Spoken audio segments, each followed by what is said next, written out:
Alap road જે છે એ વિકસિત કરવા માટે અમે રાજ્ય સરકારશ્રીમાં આઇકોનિક રોડમાં દરખાસ્ત મોકલેલી છે અને અમને આશા છે, અપેક્ષા છે અમારી કે થોડા સમયમાં એ મંજૂર થઈ જશે. જે મંજૂર થશે તો તરત જે વહીવટી પ્રક્રિયાઓ છે એ પૂર્ણ કરીને અમે પ્રયત્ન કરશું કે આ વર્ષના એન્ડ સુધીમાં એનું કામ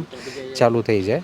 હાલ આ રોડ જે છે એ કાયમી કોઈ રોડ નથી જે નગરપાલિકા કે મહાનગરપાલિકામાં નોંધાયેલો હોય, પરંતુ સિન્સ અહીંયાથી લોકોની અવરજવર રહેતી હોય છે અને લોકો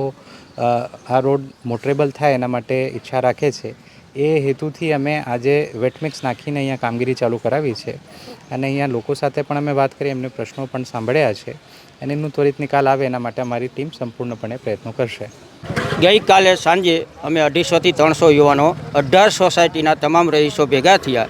અને સાહેબ પાસે માગણી મૂકી. સાહેબના આપના અવાજ દ્વારા અમે સાહેબ સુધી અવાજ પહોંચાડ્યો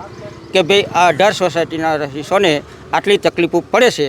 ત્યારે આ તાત્કાલિક નોંધ લઈ રાત્રે 12:30 વાગ્યે મહાનગરપાલિકાની ગાડી આવી અને અહીંયા સર્વે કરી ગઈ અને સવારના પહોરમાં જ દી ઉગતાની સાથે જ વોરમની ગાડી અહીંયા પણ ચાલુ થઈ ગઈ છે, જેસીબી પણ આવી ગયું છે, ટ્રેક્ટર પણ આવી ગયું છે અને અત્યારે અબીહાલ ખુદ કમિશનર સાહેબ પણ મુલાકાત લઈ અને અમને સારામાં સારું આશ્વાસન આપી અને કામ ચાલુ કરાવી, કન્ટિન્યુ કામ ચાલુ કરાવીને ગયા છે. એટલે હવે પછી અમે સાંજે 5 વાગ્યે મળશું ખરા બધા સાથે,